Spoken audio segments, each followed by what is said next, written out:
sempre fui católica, antes de conhecer o espiritismo. Mas me acontecia algo assim que eu desconhecia, né? Eu tinha umas sensações de desmaio, eu passava mal. Aí eu ia para o médico, meu marido me levava para o médico, e os médicos lá me examinavam, via minha pressão, meu coração, tudo estava bem. Aí eles me passavam calmante e me mandavam para casa.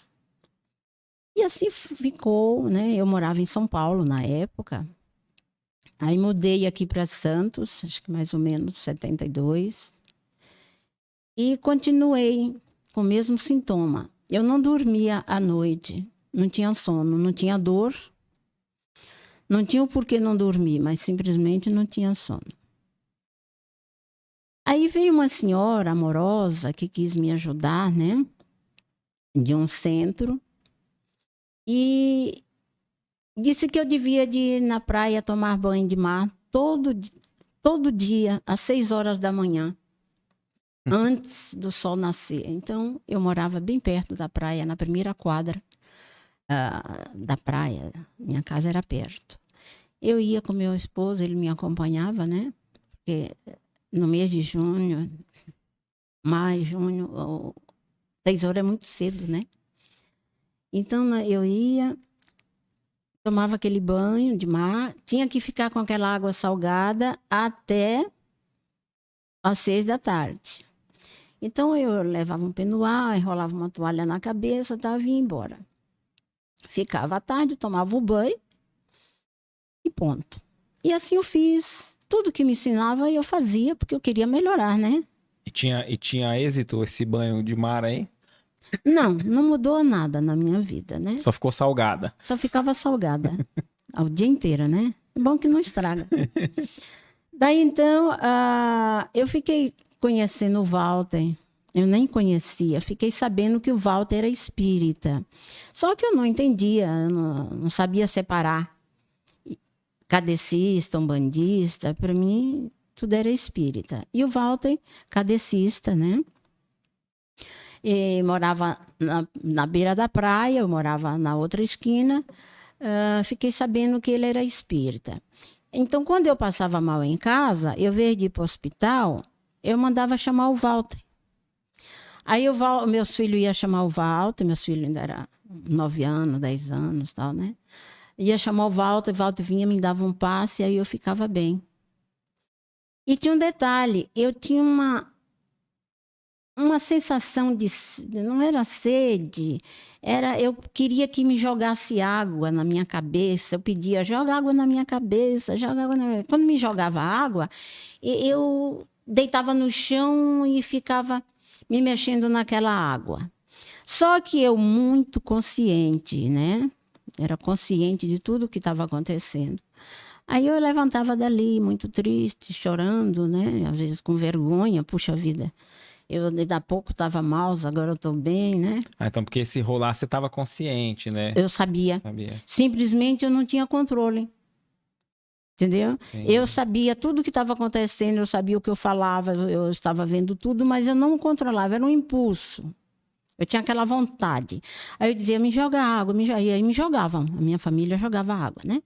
Me jogava água. Aí eu levantava dali, o que acontecia? Eu ia pro chuveiro, tomar banho, trocar de roupa e tal. Aí então o Walter falou para mim, olha, nós vamos lá no centro que eu frequento, eu vou pedir, primeiro eu vou pedir para eles vir aqui fazer evangelho na sua casa. E assim foi. Aí veio o Walter, seu Moacir e outras pessoas. Então esse era aqui na Praia Grande, essa casa era o Irmã Cristina. A Irmã Cristina da Dona Flora. Ali na Rua São Bernardo, né? Aí então o Walter veio com o grupo dele, fez evangelho na minha casa, aí pediram que eu tinha que ir tomar passe, né? Lá na casa. Eu comecei a ir tomar passe, mas era longe, né? Bem... Como eu não dependo de condução, não tenho carro até hoje, não tinha nem tenho até hoje, eu comecei a frequentar o Paz e Amor. Aqui na Maurício José Cardoso, por ser mais perto. Então, eu vinha tomar passe aí. Então lá é bem antigo, o Paz e Amor é junto assim, logo depois do Irmã Cristina, né? Eu acredito que sim, Fundação, né? Porque quando eu cheguei aqui na praia, já tinha os dois, né? Ah, Aí então, e ficou assim. Aí eu ia tomar o passe, eu comecei a sentir melhor, né? Como eu falei, eu fumava, né? Não bebia, mas já não bebia. Mas eu já ainda fumava. Aí a irmã Flora falou para mim, filha, deixa o cigarro de lado. Aí eu deixei de fumar também, né? E continuei frequentando o Paz e Amor. Aí Dona Cecília abriu esse espaço que hoje é o GEU, né? Ah, eu não me lembro o nome da rua, ali do lado da Malé, né? E eu passei a ir lá no centro da Dona Cecília. E a Dona Cecília, a fundadora desta casa, ela me deu passe muitas vezes no banheiro do bar. Ela tinha um bar lá na frente da praia e eu, para tomar passe todos os dias, que eu tomava passe todos os dias, não era só, porque o centro era porque uma vez por semana. tava resolvendo o passe, tava ajudando. Isso. Aí eu ia lá, a Dona Cecília me dava passe. Vem cá no banheiro. E me dava o passe. Eu tomava o passe e ia embora, porque era pertinho, né, de casa. Daí então, veio o seu Edgar com Dona Marina e abriu a casa do amigo, ali do lado do Figueroa, que é a rua. Hoje tá no Humberto de Campos Melo, Humberto de Melo. Mas Mas antes era na rua de trás, né? Eu sei o nome, mas agora não me lembro. E daí eu passei, o Edgar estava pregando uma placa que tinha cura espiritual. Aí eu me interessei, fui lá, conversei com o Edgar e tal. O Edgar falou o dia do trabalho, eu fui. Então, ali na casa do amigo é que eu fiz o estudo, né, de mediunidade. Quando eu parava de ir no centro, porque eu já estava bem, começava tudo de novo. Enquanto a senhora estava frequentando. Eu estava frequentando, estava ótimo, eu estava bem. Teve Não mais tinha nada, não tive mais nada. crises, não tomava remédio, nada. Mas eu parava de ir porque eu achava que eu estava bem, né? Aí começava tudo de novo. Por isso que eu não pude afastar do centro, né? Bem que eu tentei. Chegou a tentar, né? Cheguei a tentar. Aí eu comecei a estudar a mediunidade.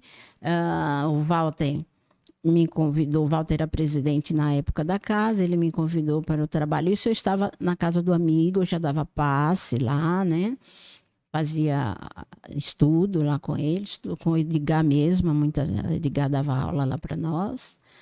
Aí depois o Walter me convidou para fazer um trabalho que hoje quem faz é a Jo na casa no Geu. Um trabalho de cura, que ele trabalha com médico. Aí ele escolheu 5 pessoas, que era eu, José Pedro, Paulo, Aline, que você não conheceu, e ele. Éramos 5. Eu estava operada no hospital, ele foi me visitar, falou, olha, nós vamos abrir um trabalho lá na casa e você está incluída para trabalhar conosco. Vai ser 5 pessoas, fulano, falou o nome das pessoas e tal.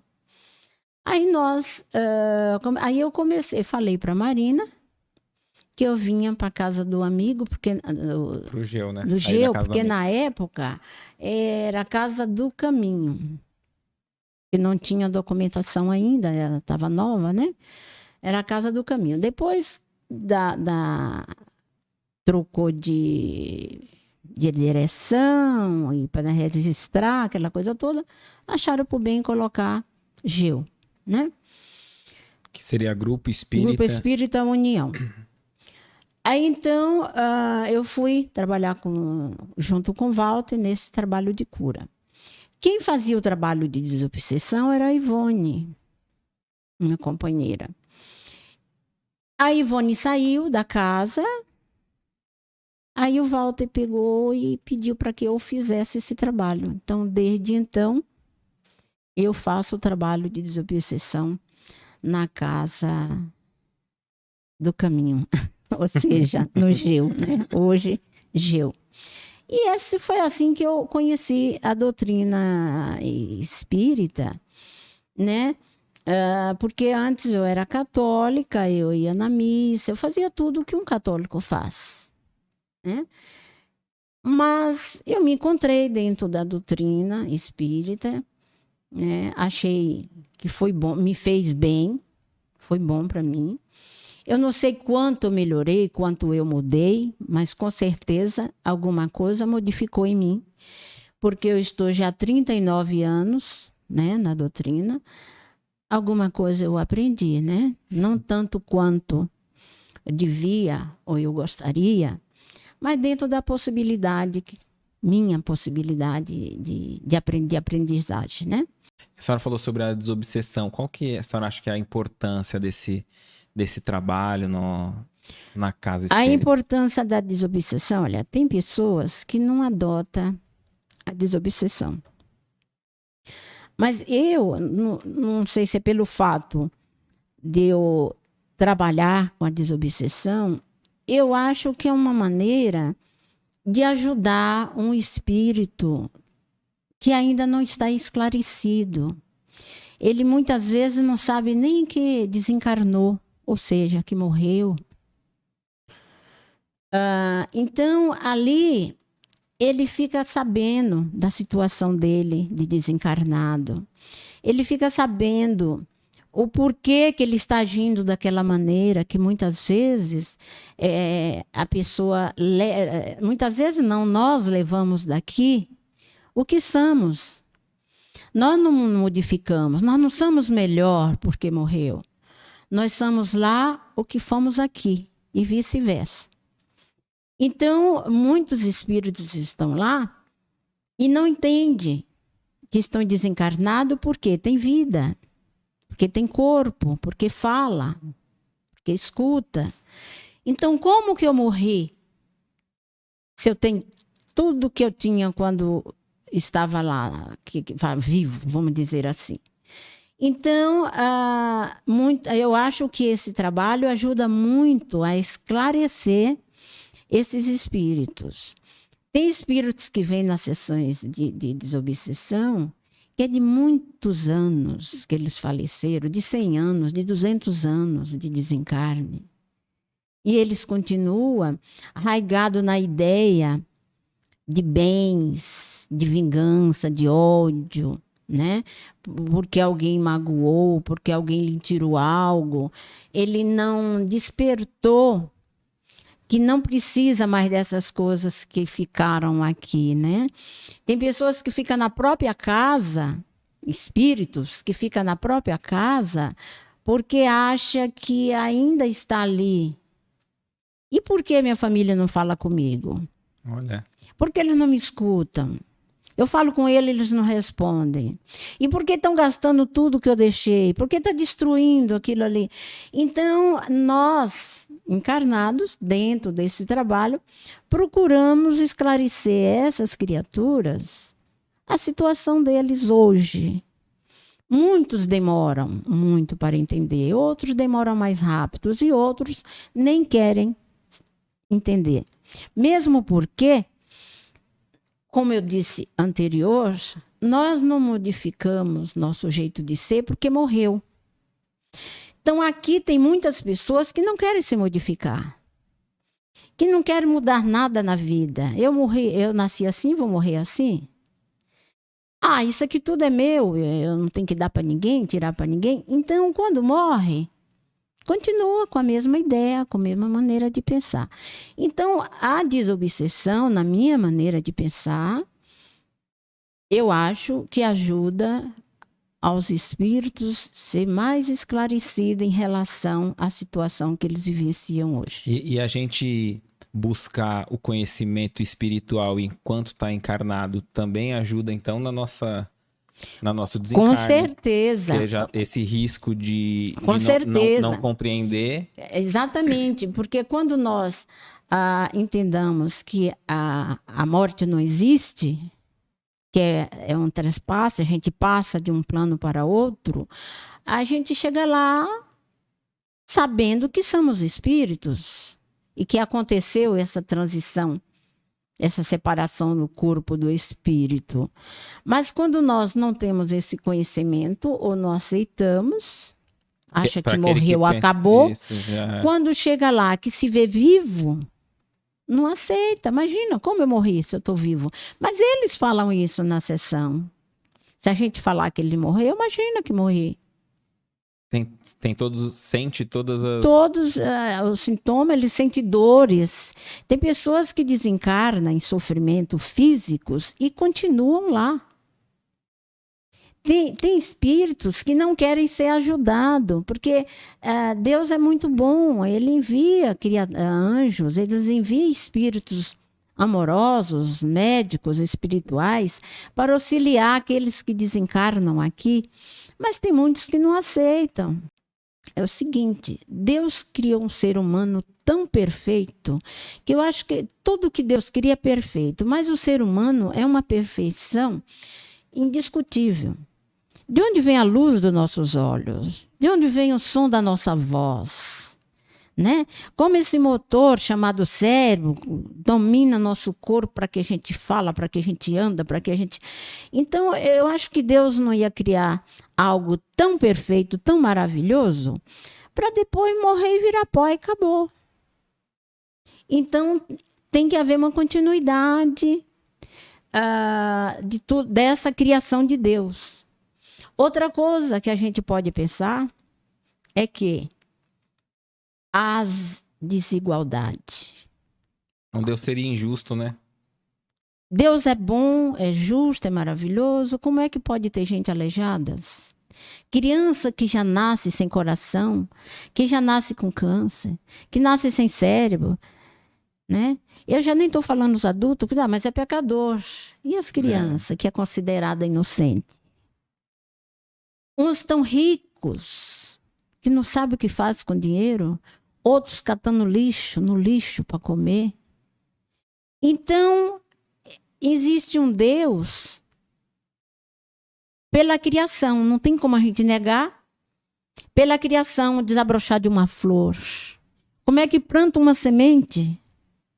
Nasce um pé de uma fruta que dá várias sementes, várias frutas cheias de semente, né? Outro dia eu abri um mamão, fiquei olhando. Foi uma semente que deu um pé de mamão.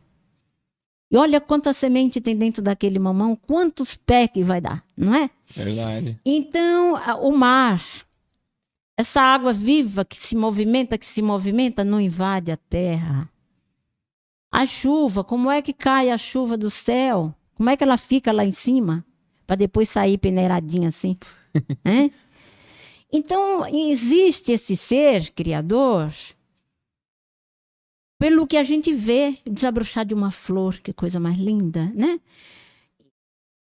Olha, outra coisa que eu admiro, que acho maravilhoso, acho que na outra encarnação deve ter sido cientista. A fecundação de um esperma. Gerar uma criança, criar braço, perna, é maravilhoso, né? Então, nós não podemos negar este ser criador. Então, por que existe as coisas diferentes uma da outra? E esse aspecto que a senhora tocou, né, de sem a reencarnação, seria difícil, né, ver uma justiça e um amor divino, né? Então, daí Deus permite que a gente nasce de novo, que é para que a gente possa ressarcir nossos débitos, porque cada vez que a gente nasce, nós sempre adquirimos algo errado, já fazemos algo de errado, adquire um erro, um pecado, chama como queira, né? E daí, como disse Jesus, que nós só vamos entrar no reino enquanto nós devemos um centil. Ou seja, hoje nós é um centavo. Nós devemos um centavo pelas leis de Deus, nós não vamos entrar no céu. Então, o Papai do Céu nos dá a oportunidade de nascermos quantas vezes for necessário para que nós pagarmos as nossas dívidas. Quando não existir mais dívidas, quando nós não infringir mais as leis de Deus, daí nós vamos para o céu, este céu que todo mundo deseja. A parábola do festim de núpcias, aí eu vou ler a parábola e a gente bate o papo em torno, tá? E diz assim, ó. Deixa eu pôr pra cá pra conseguir ler. Jesus, falando ainda por parábolas, lhe disse: O reino dos céus é semelhante a um rei que, querendo realizar as núpcias de seu filho, enviou seus servidores para chamar às núpcias aqueles que foram convidados. Mas eles se recusaram a vir. Ele enviou ainda outros servidores com ordem de dizer de sua parte aos convidados: Eu preparei meu jantar.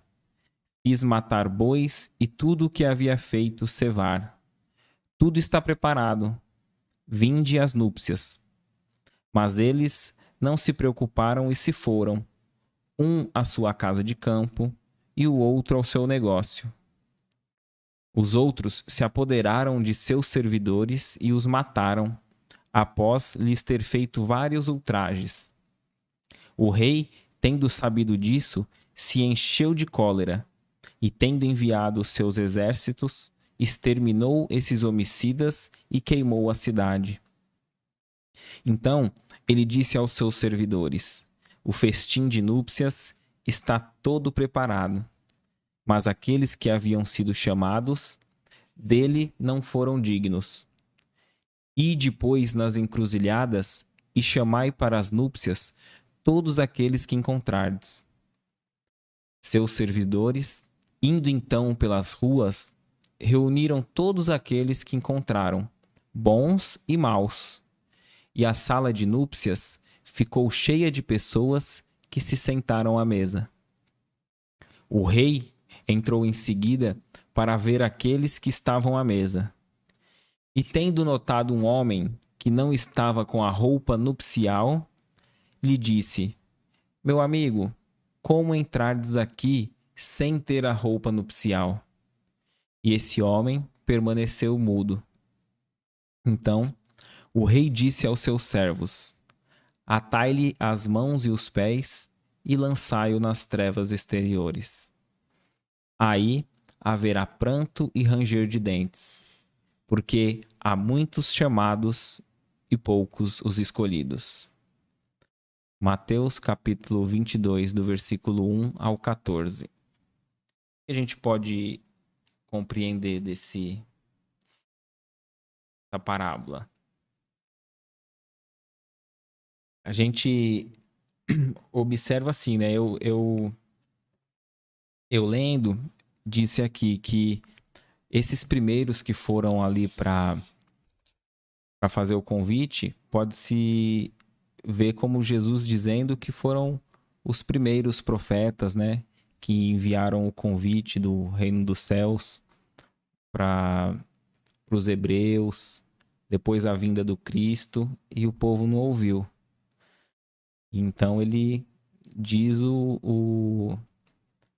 diz por esse lado. E no final é curioso que diz assim, né? Como que ele abre o convite para bons e maus, né? Primeiro ele tinha os convidados ali e depois ele abre o convite para bons e maus.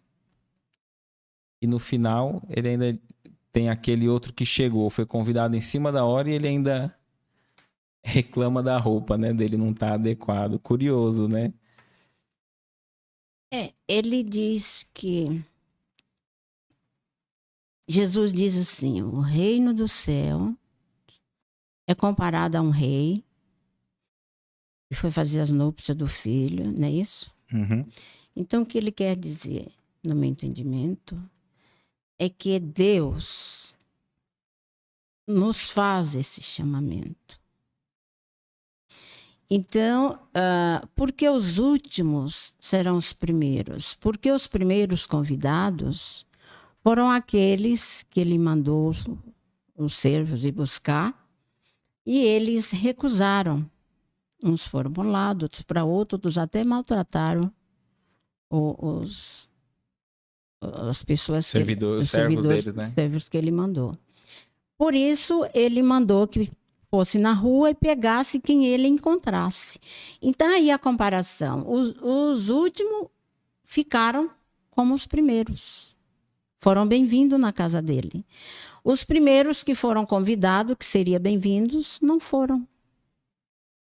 Aí está a colocação. Os últimos foram os primeiros. Curioso que aqueles que negam, ele diz assim, né? Uns foram pro seu. Aqui, ó. Então Um hoje, foi a sua casa de campo, o outro foi o seu negócio. então hoje é a mesma coisa. Você voltou lá aos profetas. Eu vejo hoje para seguir os ensinamentos de Deus, para ir buscar sua melhora espiritual. Muitos preferem ir para o forró, outros preferem ir para o bar, outros preferem ir para a praia. Ah, vamos no culto hoje? Ah, não, está muito calor. Ah, não, está muito frio, né? Ah, eu estou esperando uma visita. Então, cada um tem seu motivo para não ir. Então, por isso que cada um vai aonde lhe convém, onde acha que é bom para si naquele momento. E às vezes a gente passa a existência atento às coisas materiais, né? E aí é aquilo que a senhora está falando do desencarnar, né? Exatamente. E aí a gente não. Aí depois a gente se arrepende e já é tarde.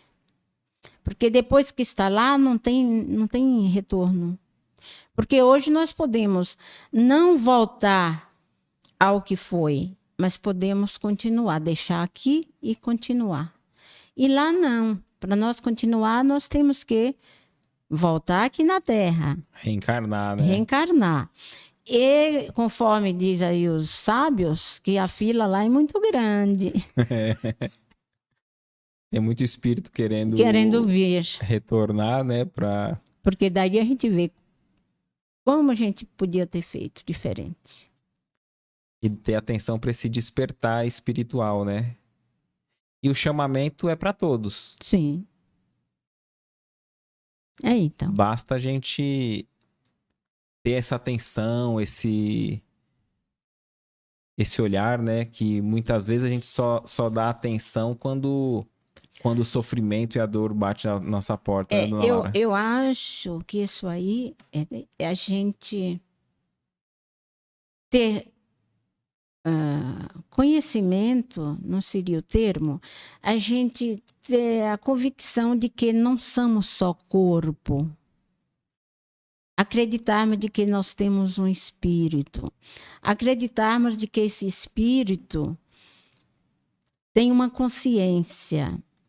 E que é esta consciência que vai falar quando nós desencarna. Porque aí é que vamos ver o que fomos feito, o que fez aqui na Terra. Né? Ou o que deixou de fazer.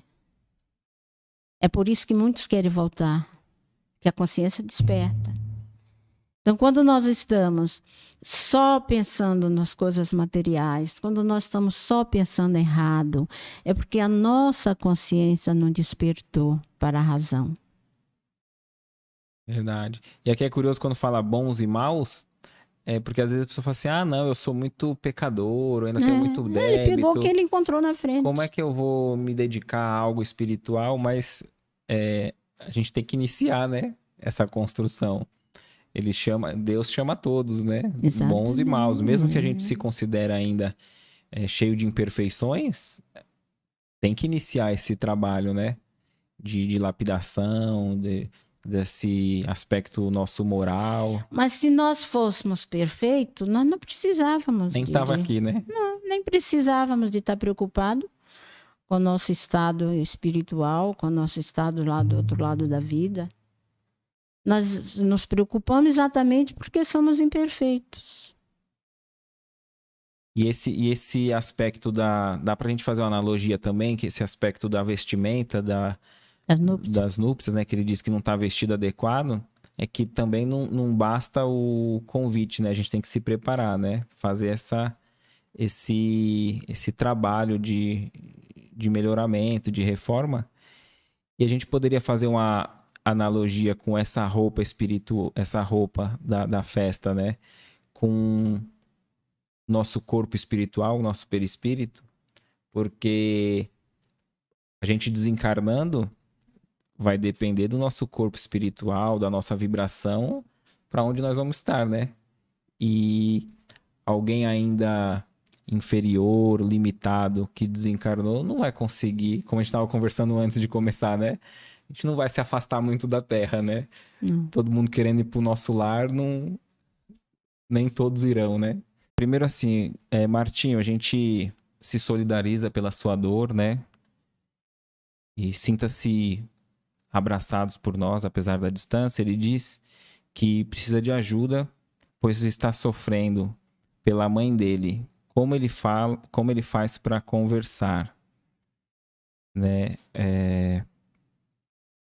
Para quem, no caso dele, né, acabou de perder a mãe, assim, o que a doutrina poderia dizer? Algum aspecto que consolasse ele, dona Laura? Olha, a dor, só o tempo é que cura. O que ele pode fazer é fazer prece para a mãezinha dele, para que a mãe dele possa estar tranquila também. Porque quanto mais ele se desespera, mas a mamãe também sofre. Ele passa todo esse sofrimento para ela, porque ela capta através do pensamento, das energias, mesmo que ele não fala. Mas ele sente, ela também sente. Então ele tem que fazer prece para a mamãe, muita prece, e para si própria, pedindo que o Senhor Jesus a conforte, porque a mamãe dele viveu o tempo que ela tinha que viver aqui. Se ela partiu, é porque ela já cumpriu o compromisso dela aqui na Terra. Ela fez o que tinha que fazer. Foi chamada para ir para o plano espiritual, porque já está completo a tarefa dela aqui. Aí ela pode ter outras tarefas lá onde ela estiver, onde ela for, né? Ou futuramente até aqui, através do médium, numa incorporação, numa psicografia. Mas isso é o tempo, não é assim de imediato, né? E enquanto a dor, não, o remédio é o tempo para essa dor de emoção, dor de tristeza, de saudade, né? Agora, se ele se apegar na força maior que é Deus, pedindo a espiritualidade maior, que assista a sua mamãe e assista você, meu querido. Você vai melhorando aos poucos. É que a gente possa.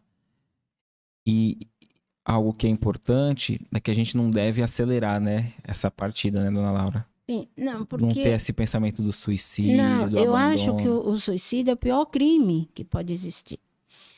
Porque o maior dom é a vida que Deus nos dá, é a vida. Então, nós temos a obrigação de cuidar deste corpo que Deus nos deu para que a gente possa caminhar em busca da nossa evolução. E a proposta de Deus para conosco é a evolução, para chegarmos ao Pai, né? Pagar os nossos tios lá, né? Então, nós temos obrigação de zelar pelo nosso corpo, cuidar do nosso corpo, que é para que nós somos corpo e alma. Temos que cuidar dos dois. Um não pode viver sem o outro aqui na Terra, né? Perfeito. Os dois faz parte. Então, nós temos que cuidar, respeitar, amar. Tem que nos amarmos. Se nós não amarmos a nós, como podemos amar aos outros?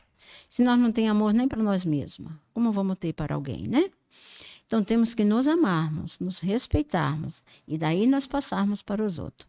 A gente diz assim, o nosso eu é muito latente, mas é primeiro o eu, nesse sentido de amor. Se amar não é um egoísmo. Não. Primeiro eu, me amo. Depois você. Depois Deus. Mas Deus está em terceiro lugar? Não. É porque se nós não tiver amor para mim mesma, não tiver para meu irmão, como eu vou ter para Deus? Que eu nem conheço. Não é? Então, nós temos obrigação de cuidar do nosso corpo. Então, eu acho que o maior pecado que nós podemos cometer é tirar a própria vida.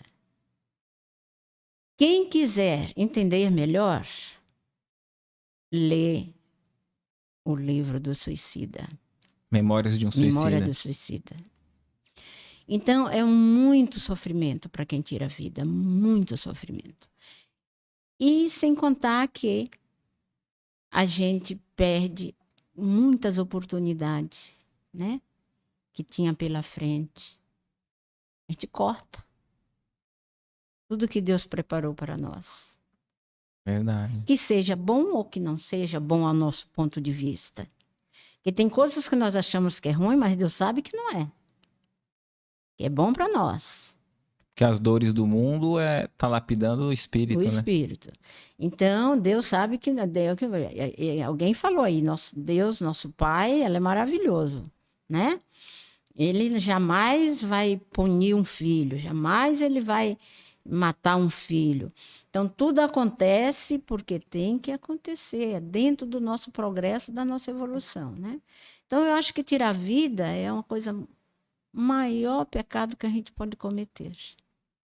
É tirar a nossa própria vida. E não vai encontrar, né, aquele que ama, que partiu, né? Não.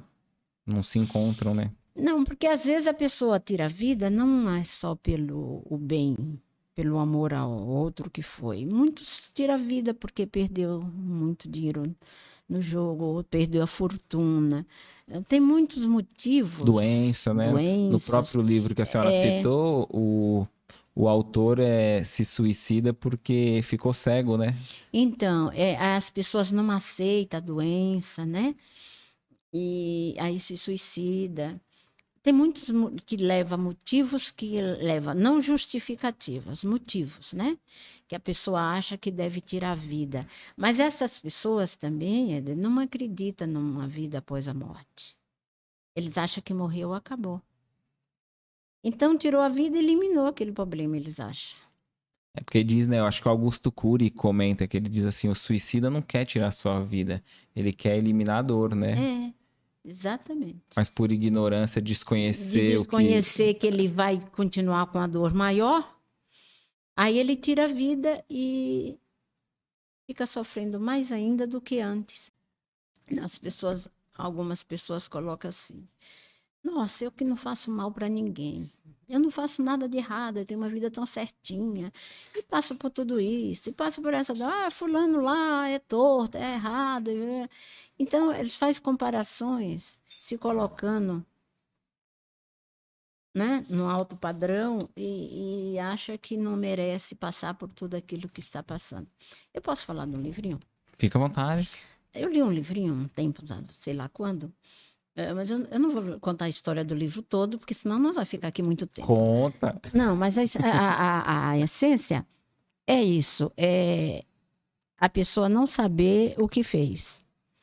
Um preso, eu vou lá no fim do livro, viu? Vai começar pelo fim. Dando spoiler, né? Que o pessoal fala.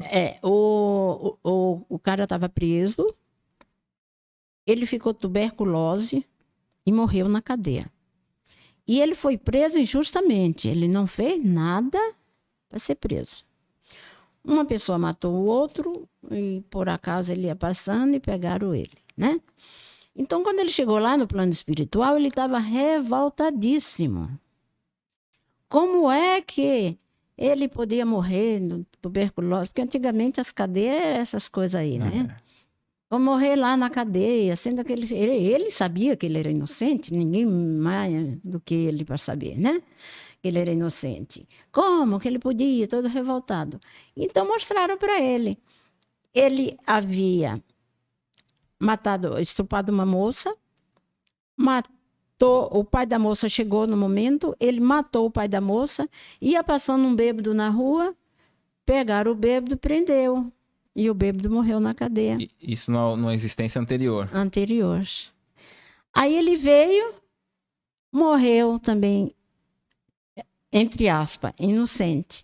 Então a gente não sabe o que fizemos no passado. Nós não sabemos por que pagamos ou por que sofremos.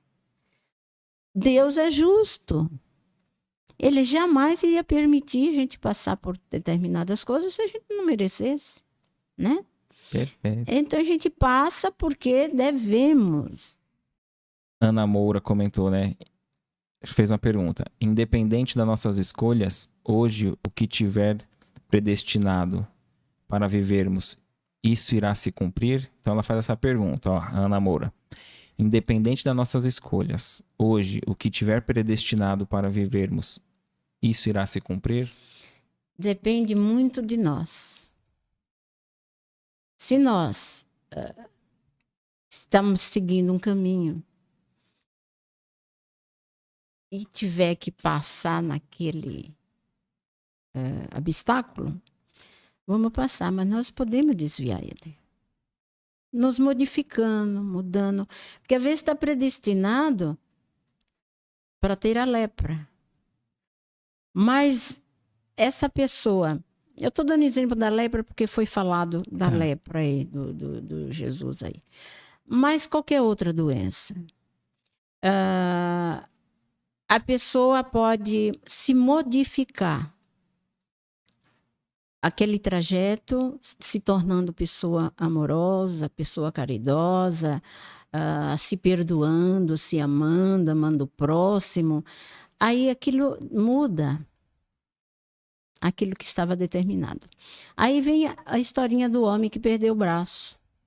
Qual é? Conta, que eu não sei. Ele veio predestinado de perder o braço quando nascesse. Todo o braço. Ele fez um trabalho na vida dele que ele perdeu só o dedo. Então, olha, de um braço para um dedo é muita distância, não é? Então, nós podemos modificar o que chamamos de destino. Depende muito de nós. E podemos piorar. Também depende de nós. Agravar, né? Agravar. Se agravar. E dentro desse mesmo capítulo 18 tem a porta estreita, né? E a gente pode ver que porta estreita é essa e como interpretar, né? E no capítulo 7 de Mateus diz assim, né? Entrai pela porta estreita, porque a porta da perdição é larga, e o caminho que a ela conduz é espaçoso. E há muitos que por ela entram. Como a porta da vida é pequena, como o caminho que ela conduz... Perdão. Como o caminho que ela conduz é estreito, e como há poucos que a encontram. E alguém lhe tendo feito essa pergunta, Senhor, haverá os que se salvam? E ele lhe respondeu, fazei esforços para entrar pela porta estreita, porque eu vos asseguro que vários procurarão por ela, entrar e não poderão. E quando o pai de família tiver entrado e fechado a porta, e que vós, estando do lado de fora, começardes a bater, dizendo, Senhor, abre-nos, e ele vos responderá, eu não sei de onde sois. Então, recomeçareis a dizer, comemos e bebemos em vossa presença, e vós ensinastes em nossas praças públicas. E ele vos responderá, eu não sei de onde sois. Retirai-vos de mim, todos vós que cometeis a iniquidade. A gente consegue fazer uma analogia aqui dentro daquele aspecto que a gente estava comentando do... Às vezes é ir para o templo religioso, né? A gente fala assim, fui para a missa de domingo, fui para o centro lá, tomei um passe, ouvi a palestra e pronto, já tô melhor do que aquela multidão pecadora do mundo. Só isso não garante, né, o reino dos céus, né? Eu acho que está dentro de tudo que já falamos. Que nós estávamos falando aqui ainda há pouco. Da pessoa se modificar, da pessoa procurar melhorar. Porque ele faz uma colocação. Quer dizer, aquele que não se modificar, né? Que não fizer a sua transformação, você não consegue entrar na porta estreita. A porta larga é o mundo, é as coisas, as vicissitudes do mundo, é os vícios, essas, né, coisas relacionadas ao mundo. Essa porta larga, porque é fácil a pessoa desencaminhar para um vício. É fácil a pessoa enganar outro, é fácil a pessoa mentir, é fácil roubar. Tudo que diz respeito às coisas do mundo é fácil. As pessoas que não faz é porque se respeitam e têm caráter. Mas não é que não sabe. Nós sabemos de tudo isso. E essa porta está aberta para quem quiser passar. Agora, a porta estreita é isso, tem que ir lá no templo, tem que respeitar as leis de Deus, tem que respeitar seu próximo, tem que amar seu próximo, tem que educar seu filho para o caminho do bem, enfim, tudo que diz respeito às leis de Deus. Essa porta é estreita, porque nem todo mundo quer passar. Está ligado exatamente o que falamos. Cada um quer ir para um canto, um quer ir para a praia, outro quer ir. E requer um esforço da nossa parte, né? Exatamente. Um esforço e boa vontade. Entendeu? Nossa, hoje está um frio horrível. Ah, mas eu ponho uma agasalho e vou assim mesma, né? Ah, mas quanto que eu já ouvi falar? Não, lá é muito quente, muito abafado. Você entendeu? Ora por mim, reza lá por mim, né? Então, as pessoas têm dificuldade de passar na porta estreita. Aí onde Jesus diz, depois daquele que fez tudo à vontade do Pai, que é o pai de família que ele faz essa colocação, entra e fechou a porta, desculpa, aí quer entrar, mas não pode. Porque eu acho que automaticamente aquela porta não abre. A oportunidade foi perdida, né? Foi perdida. A porta não vai abrir simplesmente. Não é que eu não queira, você não quer que está lá dentro. Aquele que está ali não consegue passar, não consegue entrar. Ela não vibra igual, né? Não, a vibração não permite, entendeu? Você não fez por onde ter a chave daquela porta. Tem a lei de merecimento, né? Exatamente. Você plantou. Você fez por onde entrar ali naquela portinha. Quanto sacrifício, às vezes, você fez para passar aquela porta? Agora, a outra é fácil, não tem sacrifício nenhum. Bora. Só deixar a vida levar. É. Noeli Klein. Um médico erra e desgraça a vida das pessoas. Isto é de Deus? Olha, o erro não é de Deus, mas ele é um ser humano como qualquer outro. E todo ser humano está sujeito ao erro.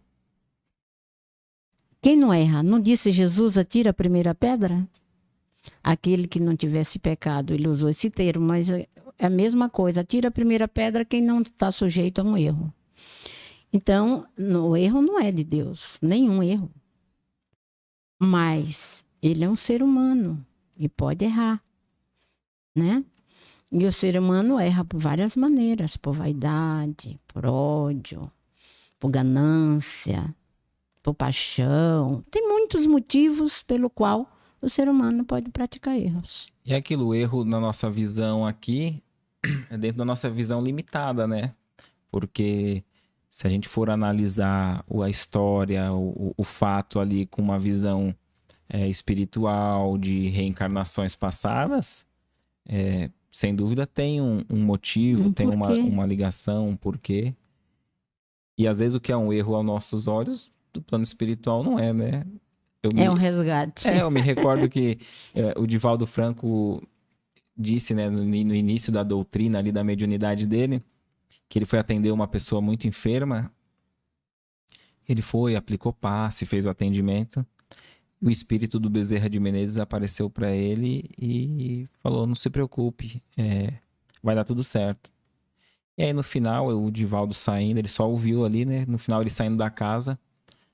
Aí o pessoal ia ele, não, pode ficar tranquilo que ele vai ser curado, vai ficar bom. No outro dia o rapaz desencarnou. Ficou bom. Aí ele perguntou pro Bezerra de Menezes, pô, mas que situação, né? Você falou que ele ia ficar bom, então, ficou. Ele cumpriu a missão dele, ele tá bem no plano espiritual, sendo acolhido e tal. Então, o que é erro, o que é bom, né? Se a gente tiver uma visão mais ampla da situação, sem dúvida a gente... Nós não sabemos qual o compromisso do médico para com aquela pessoa, ou vice-versa, né? Verdade. Agora é errado, quem não erra? A visão espírita que tudo poderia ser pior. Deus deu vida e deu em abundância. E aí nós pagamos... É a mesma moça do comentário anterior, né? Então, Noeli, ao nosso modo de ver, né? Nós respeitamos todas as As as crenças. visões, as crenças, né? E a gente agradece todos aqueles que estão aqui, né, participando respeitosamente desse nosso estudo em conjunto. A doutrina espírita é uma doutrina de livre pensadores, né? Não tem uma hierarquia, um líder, e estamos todos estudando em conjunto. O aspecto da doutrina é a fé raciocinada, não é mais aquela fé cega. E a gente tem procurado raciocinar dentro da nossa limitação, da nossa compreensão, e essa visão ah, espiritual, essa visão da vida eterna que se amplia, a gente vê a vida em abundância justamente dessa forma, né? Não é a vida, como a dona Laura colocou muito bem aqui há minutos atrás, não é a vida terrena apenas. Então a gente não compreende a vida como apenas o existir do berço ao túmulo. A nossa vida é justamente essa vida em abundância, sendo essa vida espiritual. Então, qualquer dor, qualquer sofrimento sentido na carne é apenas um segundo comparado à eternidade, que é a nossa vida espiritual. Então, a proposta de Deus não se altera. O que se altera é a nossa visão e entendimento, né? Do que é dor, do que é erro. Então, o que é sofrimento aqui, sem dúvida, no plano espiritual, é luz.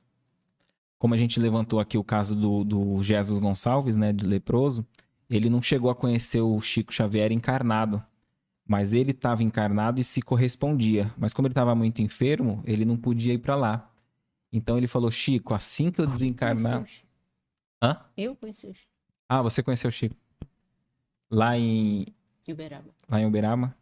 Então eu vou contar a minha história depois. Você vai contar como que foi Assim, contar, né? o ambiente, qual sensação. Você quer que eu fale? Lógico, depois eu falo do... Nós fomos em excursão com o Marcos, né? E nós fomos no centro do Chico. Nós fomos primeiro no Bacelo, psicografia, né? Mas eu não tive nenhuma psicografia porque acho que era só para... Tinha uma quantidade, não me lembro. Mas a gente põe o nome lá porque, mesmo que se fosse para um só, não está determinado para quem, é, né? Então, todas aquelas pessoas põem o nome lá, o endereço, tá. Aí, de lá, nós fomos para o...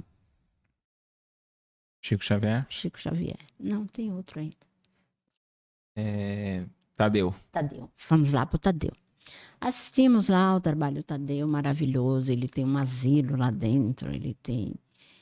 Muito bom o trabalho do Tadeu. Aí nós fomos para o Chico, lá no centro do Chico. E o Chico já estava muito doente, muito decaídozinho. Tanto que ele entrou no centro amparado. Desceu do carro, amparado por duas pessoas, uma de um lado e outra de outro, né? Então, abriu a ala lá, estava para o Chico passar.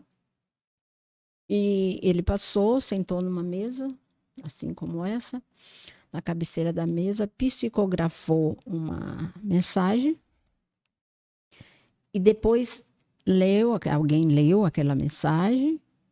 Aí ele se colocou à disposição, a gente ia passando, cumprimentando, ele beijava a mão da gente e dava uma foto dele. Mas é emocionante tocar no Chico. O José Pedro chorou.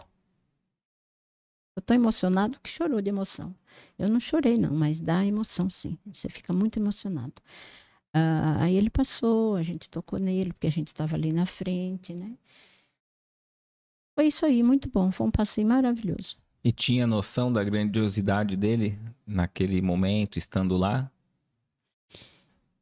Olha... Do espírito, né? Assim, da grandiosidade da tarefa. Sim, não que eu estava vendo Chico uma grandiosidade. Porque a doutrina não cabe à idolatria, né? Não é meu feitio também, sabe, Ed? Eu Uhum. não idolatro autor, artista, cantor, não. Cada um é o que é. Você é grande naquilo que você faz, o outro também, o outro é menor, mas todos são filhos de Deus, não é? É. Então, o Chico, nós sabemos que foi um dos médios, maiores médios aqui no nosso Brasil, né? Não sei, não digo no mundo, porque eu não conheço outros lá, de humildade, de dedicação, acho que não tem igual. Disso a gente não pode tirar dele. Não é engrandecer, é o que realmente ele é, né? Então, por que a gente tocou nele? Porque era um ser assim, diferenciado, vai. Não era grandioso, mas diferenciado diante dos atos da sua vivência, da sua dedicação à doutrina, aos espíritos, né? Então, olha quanto a gente sabe as histórias do Chico, quantas coisas que ele renunciou, quantas coisas que ele ganhou de presente, ele doou, não ficava com nada. Tudo que ele ganhava, ele doava, né? Então, desprendido assim totalmente. Então, uma pessoa que a gente tem que admirar e respeitar. Sem dúvida. Né? Não é meu caso. Não é o caso de outros por aí, né? A gente ainda é muito apegado, nós ainda falamos disso essa semana em casa, somos ainda apegados às coisas materiais, às pessoas que nos cercam, né? Nossa família. Um amor possessivo, né? Sim, e egoísta até, É. né? O Chico já não tinha mais isso, ele era desprendido de tudo isso. Tanto que a gente sabe de boatos do filho, de como ele foi explorado, disso e da mais aquilo, para ele, ó, não dizia nada, né? Então, ele era uma pessoa excepcional, não há dúvida.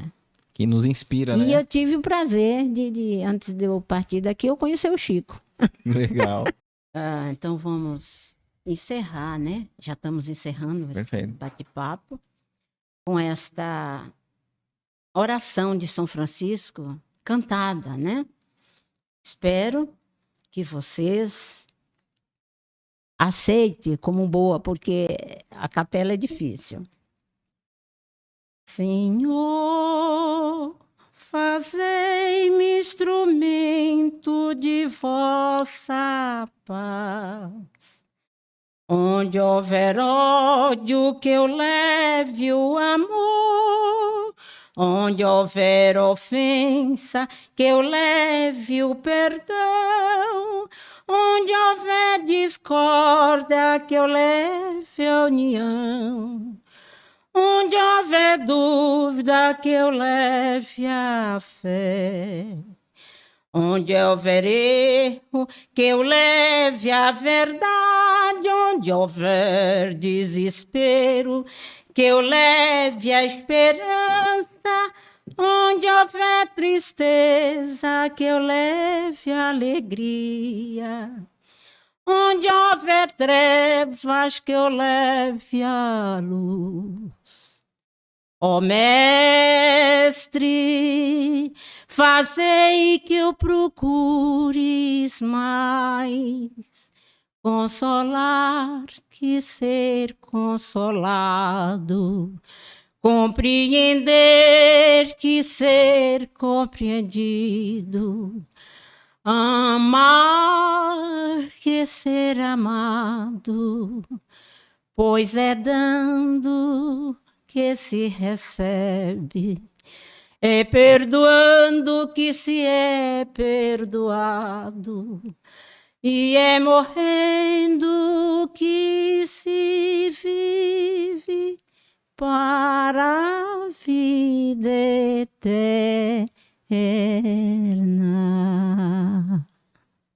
Ó Mestre, fazei que eu procures mais consolar que ser consolado, compreender que ser compreendido, amar que ser amado, pois é dando que se recebe, é perdoando que se é perdoado, e é morrendo que se vive para a vida eterna.